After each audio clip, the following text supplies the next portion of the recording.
Assalamualaikum warahmatullahi wabarakatuh.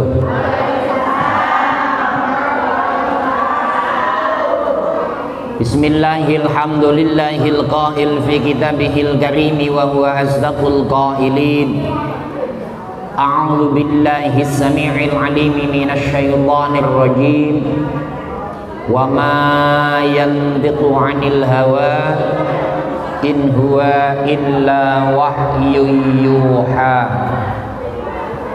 Subhanaka la ilma lana illa ma 'allamtana innaka antal alimul hakim. Pada kesempatan ini Bu, kita akan bahas fikih tapi yang berhubungan dengan Al-Qur'an. Maka sebelum masuk pada tulisan ini, Al-Qur'an yang memang kalam Allah yang wajib kita yakini itu adalah pedoman hidup, petunjuk hidup yang menyebabkan kita tahu mana yang hak, mana yang batil. Saking istimewanya ketika memegang atau menyentuh pun ada aturannya. Maka kalau kita nengok ayat Al-Qur'an surat Al-Isra atau Bani Israil, a'udzu billahi samii'il 'aliim minasy syaithaanir rajiim. Inna hadzal qur'ana yahdi lillati hiya aqwam wa yubashshirul mu'minina alladzina ya'maluna sholihati anna lahum ajran kabira. Sesungguhnya Al-Qur'an itu adalah menjadi petunjuk yang lurus dan diberikan kabar gembira bagi orang-orang yang beriman yang melakukan amal yang soleh akan mendapatkan pahala yang besar. Dalam kurung tafsirnya menyampaikan diantaranya akan dimasukkan surganya Allah Subhanahu wa ta'ala. Maka kita harus selalu membaca Al-Qur'an, memahami Al-Qur'an, menghayati Al-Qur'an, mengamalkan Al-Qur'an. Pak Ustadz, saya ini belum bisa baca, bagaimana? Maka ada hadis Nabi, al-mahiru bil qiraah ma'as safaratil kiramil bararah. Nanti ibu-ibu yang sudah pinter baca Al-Qur'an, yang pinter itu ya contoh tadi kayak Ibu Hajintik lah, baca Yasin, salamun qaulan mir rabbir rahim wamtazul yawma ayyuhal mujrimun alam ahad ilaikum ya bani adam alla ta'budus syaitan innahu lakum aduwwum mubin. Maka yang sudah pinter baca Yasin, yang sudah pinter baca Al-Qur'an, nanti di hari kiamat akan berserta dengan malaikat-malaikat yang mulia. Amin. Walladzi yaqra'ul Qur'ana wa yatata'ta fihi wa huwa 'alaihi syaqqun lahu ajroni. Tapi bagi orang yang baru belajar, bacanya itu terbata-bata, bacanya susah. Contoh, kalau yang sudah pinter kan kalau baca Yasin, Yasin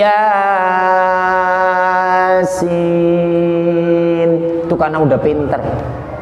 Tapi yang baru belajar bacanya pakai tulisan Indonesia, bacanya itu ya a si i in. Kan tulisannya begitu kan?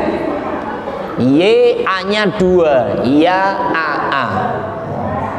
Sin titik apa I-nya ada 3, si i in, kan gitu jadinya. Si i in jadinya ya. Ya a si i in. Bagaimana dengan ibu-ibu yang baru belajar seperti itu? Di sini alaisyakun, dia susah, terbata-bata. Justru yang belajar ini dapat 2 pahala. Ya. Kalau yang sudah pinter pahalanya 1, tapi yang belum bisa pahalanya 2. Ini mending pinter apa mending belum bisa ini? Ya, karena 2 bagi orang yang belum bisa digabung jadi 1 masih kalah dengan orang yang sudah bisa mendapatkan 1. Apa pahala 2 yang didapat orang yang belajar? Pahala mau. mau belajar, wis pokoknya saya mau belajar. Yang kedua, proses terbata-bata itu mendapatkan pahala. Makanya bagi ibu-ibu yang memang baru pemula, baru belajaran, terus belajar dan belajar, jangan putus asa.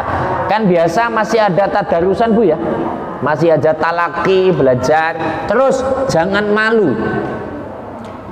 Istimewa lagi Bu, orang yang belajar Al-Quran, man qara'a harfan min kitabillah falahu hasanatun wal hasanatu bi asyri amsalihha la aqulu alif lam mim harfun walakin alifun harfun walamun harfun wa mimun harfun. Orang yang mau membaca kitab Allah, yang mau membaca Al-Quran satu huruf, akan dikasih pahala satu, dan satu ini dilipat gandakan jadi 10. La aqulu alif lam mim, aku nggak mengatakan, kata Nabi, alif lam mim itu satu huruf, walakin alifun, tapi alifnya satu, walamun dua, wa mimun 3. Jadi kalau ada orang baca alif lam mim, itu sudah baca 3 huruf. Ini umpama Bu, satu huruf Al-Quran dikasih pahala 1, terus dilipat ganda jadi 10. Berarti satu huruf itu pahalanya 10. Umpama ini diduitkan Bu, diduitkan, satu huruf dikasih 10 juta. Loh, ini bener ini. Berarti 3 huruf dapat 30 juta. Jadi ibu kalau baca Bismillahirrahmanirrahim, itu hurufnya berapa jumlahnya itu? Berapa Bu? 17 Agustus tahun 45. Itulah hari kemerdekaan kita. Bentar lagi. Bismillahirrahmanirrahim, berapa hurufnya? 19. Bahasa Sundanya 18 ya? 19. Maka kalau diduitkan satu huruf 10 juta, itu yang baca bismillah saja sudah dapat 190 juta. Kebeli rumah ya. Tapi itu nanti akan didapatkan di alam sorga sana. Umpama diwujudkan di dunia, orang akan berbondong-bondong datang ngaji di Nurul Ikhwan, baca Al-Quran, supaya pulangnya bawa duit puluhan juta. Masya Allah. Maka yang namanya pahala itu abstrak, tidak kelihatan, nilainya pakai iman. Orang yang iman itulah yang mau ngaji, yang mau belajar Al-Quran. Hadis lagi, ikra'ul Qur'ana fa innahu ya'ti yaumal qiyamati syafi'an li ashabi. Ibu-ibu seringlah baca Al-Quran, karena nanti Al-Quran di hari kiamat akan menolong ibu, akan mensyafaati. Oh iya, ini ibu awat jamaah Masjid Nurul Ikhwan, ini suka baca Al-Quran, waktu itu masih disengat kala jengking. Qurannya akan mensyafaati, karena Qurannya selalu dibaca. Nah, untuk kali ini ibu semua, saking istimewanya Al-Quran, saking hebatnya Al-Quran, maka Allah menyampaikan dalam surat Al-Waqi'ah, la yamassuhu illal mutahharun. Setiap cover Quran Bu, setiap bungkusnya itu ada tulisan la yamassuhu illal mutahharun, nggak boleh menyentuh Al-Quran kecuali orang yang suci. Nah ini yang akan kita bahas, siapa saja orang yang tidak boleh memegang Al-Quran, tidak boleh membaca Al-Quran, maka jangan nganggap enteng Al-Quran. Kita langsung mulai. Bismillahirrahmanirrahim. Siapa saja yang haram baca dan pegang Al-Quran. Faslun, man intaqadha wudu'uhu haruma alaihi arba'atu asya'a. As-salatu wat tawafu wa massul mushafi wa hamluhu. Barang siapa yang batal wudu, maka haram atas 4 perkara. Ini yang batal wudu. 1, haram sholat. 2, haram tawaf. 3, haram pegang mushaf atau Al-Quran. Yang keempat, haram membawa mushaf. Jadi kalau ibu-ibu batal wudu ini kalau lagi sholat ya udah ibu keluar. Contoh kemarin sholat Idul Adha, ibu-ibu di masjid posisinya di atas paling depan. Habis itu kan pagi-pagi biasanya belum di masjid atau belum sholat kan suka BAB ya Bu ya. Akhirnya ibu nggak kuat, di depan di tengah-tengah buang angin tuh. Buang angin yang tahu kan hanya kita dengan Allah. Karena ibu di depan sempit mau wudu males, sementara belum pelaksanaan sholat. Akhirnya Bilal ngangkatlah untuk sholat. Sallu sunnatal Idul Adha raka'ataini jami'atan rahimakumullah. Ayo sholat jamaah Idul Adha, mudah-mudahan Allah mengasihani kita. Ibu karena malas ke belakang, malas ambil wudu, akhirnya ibu ikut sholat, maka hukumnya haram. Mudah-mudahan di sini nggak ada yang begitu ya Bu ya. Yang kedua, tawaf. Tawaf itu ngelilingi Ka'bah. Nah ini jamaah haji sudah pada pulang. Bagi yang berangkat di negaranya, untuk di Indonesia tahun ini tidak mengirimkan, tapi per hari ini saya dengar berita mulai akhir Agustus 2021 yang umroh itu dibuka kembali, cuman dengan persyaratan yang ketat. Harus ada isolasi mandiri dulu 14 hari.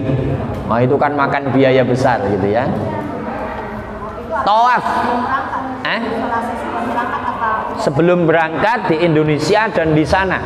Nanti dari sana sampai Indonesia isolasi juga. Itu isolasinya di hotel, makanya bayarnya lumayan mahal itu. Tawaf itu ngelilingi Ka'bah Ibu. Ya, mulainya dari pintu Ka'bah itu. Di situ kita niat nawaitu an atufa lillahi ta'ala. Kalau batal, haram itu tawaf. Harus balik lagi dan wudunya agak jauh Bu. Makanya kalau ibu-ibu di sana ya berhati-hati. Tapi kalau senggolan kulit dengan laki-laki lain di sana, itu di sana tidak batal asal tidak sengaja banget. Ya, karena memang di sana boleh beralih madhab, senggolan kulit tidak sengaja itu tidak batal. Tapi kalau di Indonesia kita madhab Imam Syafi'i, senggolan kulit tidak ada penghalangnya, sengaja atau tidak sengaja batal. Contoh dengan suami batal apa tidak? Batal apa tidak? Nah, batal. Jadi kalau udah wudu senggol kulit sama suami batal. Nah kalau tawaf ada yang sambil baca labbaik Allahumma labbaik labbaik la syarika lak labbaik innal hamda wan ni'mata laka wal mulk la syarika lak. Ada yang cuman baca tasbih subhanallah walhamdulillah wa la ilaha illallah wallahu akbar. Dengan kepala kita noleh ke kiri melihat Ka'bah terus, karena melihat Ka'bah itu pahala.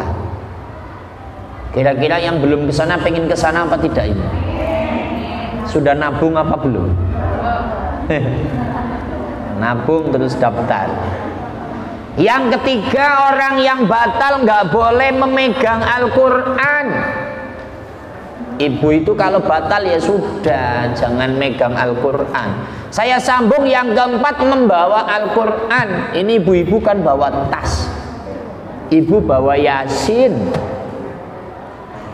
Itu jangan digampangkan Bu, nggak boleh. Batal ya batal, batal kok pegang Yasin, baca Yasin, bawa Yasin, itu nggak boleh. Ya Bu ya.